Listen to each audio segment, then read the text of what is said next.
ಸಂಸದ ಪ್ರಜ್ವಲ್ ನಿವಾಸದಲ್ಲಿ 6 ಗಂಟೆ ಮಹಜರು ಅಂತ್ಯವಾಗ್ತಾ ಇದೆ ಇದೀಗ. ಹಾಸನ ನಗರದ ಆರ್ಸಿ ನಗರದಲ್ಲಿರುವಂತಹ ಸಂಸದರ ನಿವಾಸ, ಇಲ್ಲಿ ಮಹಜರು ಪ್ರಕ್ರಿಯೆ ನಡೆಯಿತು. ಸುಮಾರು 6 ಗಂಟೆಗಳ ಮಹಜರು ಪ್ರಕ್ರಿಯೆ ಅಂತ್ಯವಾಗಿದೆ. ಇಬ್ಬರು ಸಂತ್ರಸ್ತೆಯರನ್ನ ಕರೆತಂದಿದ್ರು, ಮಹಜರು ನಡೆಸಿದ್ರು. ಇದೀಗ ಪ್ರಕ್ರಿಯೆ ಅಂತ್ಯವಾಗಿದೆ. ಕಾನೂನು ಪ್ರಕಾರವಾಗಿ ಸಂಸದ ಪ್ರಜ್ವಲ್ ನಿವಾಸದಲ್ಲಿ ಇವತ್ತು ಮಹಜರನ್ನ ನಡೆಸಿದ್ದಾರೆ. ಸುಮಾರು 6 ಗಂಟೆಗಳ ಕಾಲ ಮಹಜರನ್ನ ನಡೆಸಿದ ನಂತರದಲ್ಲಿ ಇದೀಗ ಅಂತ್ಯವಾಗಿದೆ ಮಹಜರು ಪ್ರಕ್ರಿಯೆ. ಸಂಸದ ಪ್ರಜ್ವಲ್ ನಿವಾಸದಲ್ಲಿ ಎಸ್ಐಟಿ ಮಹಜರನ್ನ ನಡೆಸಿದೆ. ಸಂಸದರ ನಿವಾಸದ ಒಳ ಪ್ರವೇಶವನ್ನ ಮಾಡಿದ್ದಾರೆ ಎಸ್ಐಟಿ ಅಧಿಕಾರಿಗಳು. ಹಾಸನ ನಗರದ ಆರ್ಸಿ ನಗರದಲ್ಲಿರುವಂತಹ ಸಂಸದರ ನಿವಾಸ, ಇಬ್ಬರು ಸಂತ್ರಸ್ತೆಯರನ್ನ ಕರೆತಂದಿರುವಂತಹ ಎಸ್ಐಟಿ ಅಧಿಕಾರಿಗಳು ಸ್ಥಳ ಮಹಜರನ್ನ ನಡೆಸಿದ್ದಾರೆ. ಎಸ್ಐಟಿ ಅಧಿಕಾರಿಗಳು ಸಂಪೂರ್ಣ ವಿಡಿಯೋ ಚಿತ್ರೀಕರಣವನ್ನು ಕೂಡ ಮಾಡಿದ್ದಾರೆ. ರೇವಣ್ಣ ಮನೆಯಲ್ಲಿ ಬೆಳಗ್ಗೆಯಿಂದ ಎಸ್ಐಟಿ ಮಹಜರನ್ನು ನಡೆಸಿತ್ತು. ಸತತ 6 ಗಂಟೆಗಳ ಕಾಲ ಮಹಜರು ಪ್ರಕ್ರಿಯೆಯನ್ನು ನಡೆಸಿದ್ದಾರೆ. ಪಂಚನಾಮೆಯನ್ನು ನಡೆಸಿರುವಂತಹ ಎಸ್ಐಟಿ ಇದೀಗ ಸಂಸದ ಪ್ರಜ್ವಲ್ ನಿವಾಸದಲ್ಲಿ ಎಸ್ಐಟಿ ಮಹಜರು ಪ್ರಕ್ರಿಯೆ ಪೂರ್ಣಗೊಂಡಿದೆ. ನೀವು ನೋಡ್ತಾ ಇದ್ದೀರಾ ದೃಶ್ಯದಲ್ಲಿ ಇಬ್ಬರು ಸಂತ್ರಸ್ತೆಯರನ್ನ ಕೂಡ ಕರೆತಂದಿದ್ದಾರೆ. ಅದೊಂದು ಪ್ರಕ್ರಿಯೆ. ಸಂತ್ರಸ್ತೆಯರ ಪ್ರೆಸೆನ್ಸ್ ಅಲ್ಲಿ ಇವತ್ತು ಮಹಜರು ಪ್ರಕ್ರಿಯೆಯನ್ನು ಮಾಡಿದ್ದಾರೆ. ಸುಮಾರು 6 ಗಂಟೆಗಳ ಕಾಲ ಈ ಒಂದು ಮಹಜರು ಪ್ರಕ್ರಿಯೆ ನಡೆದಿದೆ.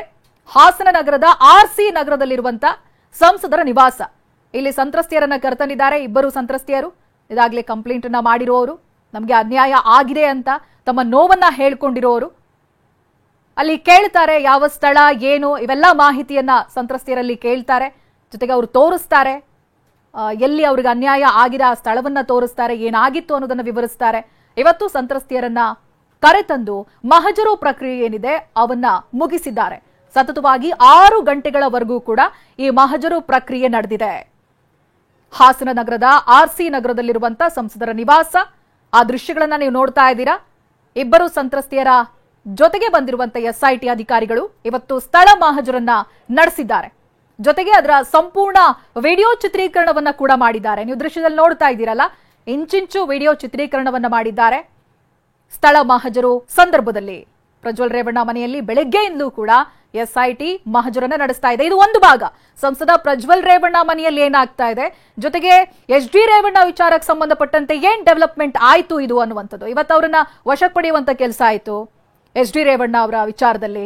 ಆದ್ರೆ ಸಂಸದ ಪ್ರಜ್ವಲ್ ರೇವಣ್ಣ ಊರಿನಲ್ಲಿಲ್ಲ, ವಿದೇಶದಲ್ಲಿದ್ದಾರೆ. ಆದ್ರೆ ಮಾಡಬೇಕಿರುವಂತಹ ಪ್ರಕ್ರಿಯೆ ಏನೇನ್ ಮಾಡಬೇಕು ಅದನ್ನ ಎಸ್ಐಟಿ ಅಧಿಕಾರಿಗಳು ಮಾಡ್ತಾ ಇದ್ದಾರೆ.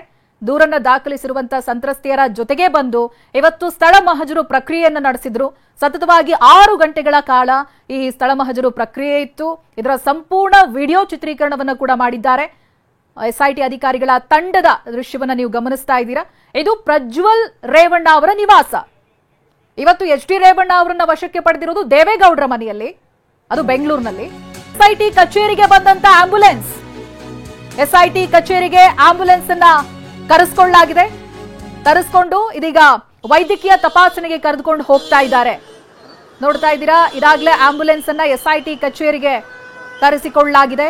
ಆಂಬ್ಯುಲೆನ್ಸ್ ದೃಶ್ಯಗಳನ್ನ ನೋಡ್ತಾ ಇದ್ದೀರಾ ನೀವು. ಅದಷ್ಟು ವೇಗವನ್ನ ಪಡೆದುಕೊಳ್ತಾ ಇದೆ. ವಿಚಾರಣೆಯ ಹಂತ ಬಹಳಷ್ಟು ವೇಗವನ್ನ ಪಡೆದುಕೊಳ್ತಾ ಇದೆ. ನೀವು ನೋಡ್ತಾ ಇದ್ರಿ, ಸಂಜೆಯಿಂದ ಕೋರ್ಟಿನ ತೀರ್ಪು ಬಂದಿದ್ದೇ ತಡ ದೇವೇಗೌಡರ ನಿವಾಸದಲ್ಲಿ ಹಾಜರಾಗ್ತಾರೆ ಎಸ್ಐಟಿ ಅಧಿಕಾರಿಗಳು. ಅವರನ್ನು ವಶಕ್ಕೆ ಪಡಿತಾರೆ. ಆಮೇಲೆ ಎಸ್ಐಟಿ ಕಚೇರಿ ಕರೆ ತರ್ತಾರೆ. ಇದೀಗ ಅವ್ರ ದೃಶ್ಯ ನೋಡ್ತಾ ಇದ್ದೀರಾ ನೋಡಿ, ಎಚ್ ಡಿ ರೇವಣ್ಣ ಅವರು ಅಲ್ಲಿಂದ ಎಸ್ಐಟಿ ಕಚೇರಿಯಿಂದ ಆಂಬ್ಯುಲೆನ್ಸ್ ಮೂಲಕವಾಗಿ ವೈದ್ಯಕೀಯ ತಪಾಸಣೆಗೆ ಕಳಿಸಲಾಗುತ್ತೆ. ಜೊತೆಗೆ ಅಧಿಕಾರಿಗಳು ಕೂಡ ಇರ್ತಾರೆ. ಅವರನ್ನ ವೈದ್ಯಕೀಯ ತಪಾಸಣೆಗಾಗಿ ಕರೆದುಕೊಂಡು ಹೋಗ್ತಾ ಇರುವಂತಹ ದೃಶ್ಯ. ಆಂಬ್ಯುಲೆನ್ಸ್ ನೆಲ್ಲ ಇದಾಗಲೇ ಎಸ್ಐಟಿ ಕಚೇರಿಗೆ ತರಿಸಿಕೊಳ್ಳಲಾಗಿದೆ. ಪ್ರಕ್ರಿಯೆಗಳನ್ನು ಬಹಳ ವೇಗವಾಗಿ ಮಾಡ್ತಾ ಇದ್ದಾರೆ ಅಂತ ಹೇಳಿದ್ರೆ ಇವತ್ತಿಗೆ ಎಲ್ಲವೂ ಕೂಡ ಪೂರ್ಣ ಆಗಬಹುದು ಅಂತ. ಈ ವೈದ್ಯಕೀಯ ತಪಾಸಣೆಯ ಏನೇನ್ ಪ್ರೊಸೀಜರ್ಗಳನ್ನ ಫಾಲೋ ಮಾಡಬೇಕಾಗಿರುತ್ತೆ ಎಸ್ಐಟಿ ಅಧಿಕಾರಿಗಳು ಒಬ್ಬ ವ್ಯಕ್ತಿಯನ್ನ ವಶಕ್ಕೆ ಪಡೆದಂತಹ ಸಂದರ್ಭ, ಅವೆಲ್ಲವನ್ನ ಕೂಡ ನಿಭಾಯಿಸ್ತಾ ಇದೆ ಎಸ್ಐಟಿ ಅಧಿಕಾರಿಗಳ ತಂಡ. ಇದೀಗ ಆಂಬ್ಯುಲೆನ್ಸ್ ನೆಲ್ಲ ಕರೆಸಿಕೊಂಡು ರೇವಣ್ಣ ಅವರನ್ನ ವೈದ್ಯಕೀಯ ತಪಾಸಣೆಗೆ ಒಳಪಡಿಸ್ತಾರೆ. ಆರೋಗ್ಯದಲ್ಲಿ ಏನೂ ವ್ಯತ್ಯಾಸ ಇಲ್ಲ, ಎಲ್ಲವೂ ಕೂಡ ಸರಿಯಾಗಿದೆ ಅಂತ ಹೇಳಿದಾಗ ಅವ್ರನ್ನ ಮುಂದಿನ ವಿಚಾರಣೆಗೆ ಒಳಪಡಿಸ್ತಾರೆ. ಇಲ್ಲ ಏನಾದ್ರೂ ಸಮಸ್ಯೆ ಇದ್ರೆ ಅದಕ್ಕೆ ಬೇಕಿರುವಂತ ಚಿಕಿತ್ಸೆ ಕೊಡುವಂತ ಕೆಲಸ ಕೂಡ ಆಗುತ್ತೆ. ಎಷ್ಟೋ ಗಂಟೆಗಳವರೆಗೆ, ದಿನಗಳವರೆಗೆ ಎಚ್ ಡಿ ರೇವಣ್ಣ ಅವರು ಎಲ್ಲಿದ್ರು, ಏನ್ ಮಾಡ್ತಾ ಇದ್ರು, ಯಾವುದರ ಸುಳಿವು ಕೂಡ ಇರಲಿಲ್ಲ. ತೀರ್ಪು ಬಂದಾಗಲೂ ಕೂಡ ಯಾರಿಗೂ ಗೊತ್ತಿಲ್ಲ ರೇವಣ್ಣ ಅವರು ಎಲ್ಲಿದ್ದಾರೆ ಅಂತ. ಆದ್ರೆ ಎಸ್ಐಟಿ ಅಧಿಕಾರಿಗಳಿಗೆ ಮಾತ್ರ ಖಚಿತವಾದಂತ ಮಾಹಿತಿ ಮಧ್ಯಾಹ್ನನೇ ಸಿಕ್ಕಿತ್ತು, ದೇವೇಗೌಡರ ನಿವಾಸದಲ್ಲೇ ಇದ್ದಾರೆ ಅಂತ. ಅಲ್ಲಿಂದಾನೇ ಅವರನ್ನ ವಶಕ್ಕೆ ಪಡಿತಾರೆ, ಜೊತೆಗೆ ಕಚೇರಿಗೂ ಕರೆತರ್ತಾರೆ. ಇದೀಗ ಇಲ್ಲಿಂದ ವೈದ್ಯಕೀಯ ತಪಾಸಣೆಗೆ ಎಸ್ಐಟಿ ಕಚೇರಿಯಿಂದ ಆಂಬ್ಯುಲೆನ್ಸ್ ಮೂಲಕವಾಗಿ ವೈದ್ಯಕೀಯ ತಪಾಸಣೆಗೆ ಕರೆದುಕೊಂಡು ಹೋಗ್ತಾ ಇರುವಂತಹ ದೃಶ್ಯಗಳನ್ನ ನಾವು ತೋರಿಸ್ತಾ ಇದ್ದೀವಿ. ಇವೆಲ್ಲವೂ ಕೂಡ ಒಂದು ಭಾಗವಾಗಿರುತ್ತೆ, ವಿಚಾರಣೆಯ ಭಾಗವೇ ಆಗಿರುತ್ತೆ. ಯಾವುದೇ ವ್ಯಕ್ತಿಯನ್ನ ವಶಕ್ಕೆ ಪಡೆದಂತಹ ಸಂದರ್ಭದಲ್ಲಿ ಅವರನ್ನ ವೈದ್ಯಕೀಯ ತಪಾಸಣೆಗೆ ಒಳಪಡಿಸಿ ಯಾವುದೇ ಆರೋಗ್ಯ ಸಮಸ್ಯೆ ಇಲ್ಲ ಅನ್ನೋದನ್ನ ಖಚಿತಪಡಿಸಿಕೊಳ್ಬೇಕಾಗುತ್ತೆ. ಆ ಪ್ರೊಸೀಜರ್ ಅನ್ನ ಇವಾಗ ಮಾಡ್ತಾ ಇದ್ದಾರೆ. ಆಂಬ್ಯುಲೆನ್ಸ್ ಅನ್ನೇ ತರಿಸಿಕೊಂಡ್ರು ಎಸ್ಐಟಿ ಕಚೇರಿಗೆ. ಅಲ್ಲಿಂದ ಎಚ್ ರೇವಣ್ಣ ಅವರನ್ನ ಸ್ಥಳೀಯ ಎಲ್ಲಿ ವೈದ್ಯಕೀಯ ತಪಾಸಣೆಯನ್ನ ಮಾಡಲಾಗುತ್ತೆ, ಸ್ಥಳವನ್ನು ನಿಗದಿಪಡಿಸಿರ್ತಾರೆ, ಅಲ್ಲಿ ಕರೆದುಕೊಂಡು ಹೋಗಿ ಅವರನ್ನ ವೈದ್ಯಕೀಯ ತಪಾಸಣೆಗೆ ಒಳಪಡಿಸಿ ಯಾವ ಆರೋಗ್ಯ ಸಮಸ್ಯೆನೂ ಇಲ್ಲ ಅನ್ನೋದನ್ನ ಖಚಿತಪಡಿಸಿಕೊಂಡು ಅನಂತರದಲ್ಲಿ ಮುಂದಿನ ಪ್ರೊಸೀಜರ್ ಏನಿದೆ ವಿಚಾರಣೆ ಅದಕ್ಕೆ ಹೋಗ್ತಾರೆ ಎಸ್ಐಟಿ ಅಧಿಕಾರಿಗಳು. ಎಸ್ಐಟಿ ಕಚೇರಿಗೆ ಬಂದಂತ ಆಂಬ್ಯುಲೆನ್ಸ್ ನ ದೃಶ್ಯವನ್ನ ನೀವು ನೋಡ್ತಾ ಇದ್ದೀರಾ. ಮತ್ತೊಂದು ಕಡೆಯಲ್ಲಿ ರೇವಣ್ಣ ಅವರನ್ನ ಬಂಧಿಸಿ ಎಸ್ಐಟಿ ಕಚೇರಿಗೆ ಕರೆತಂದಿರುವಂತಹ ದೃಶ್ಯ ಅದು. ಎಡಬಲದಲ್ಲಿ 2 ದೃಶ್ಯಗಳನ್ನ ನೀವು ನೋಡ್ತಾ ಇದ್ದೀರಾ. ಬೆಳಗ್ಗೆಯಿಂದ ಕೂಡ ಸುಳಿವಿಲ್ಲದಂತ ರೇವಣ್ಣ ಇದೀಗ ಎಸ್ಐಟಿ ಅಧಿಕಾರಿಗಳ ವಶದಲ್ಲಿದ್ದಾರೆ. ಅವರನ್ನ ವೈದ್ಯಕೀಯ ತಪಾಸಣೆಗೆ ಒಳಪಡಿಸಲಾಗುತ್ತೆ ಇದೀಗ.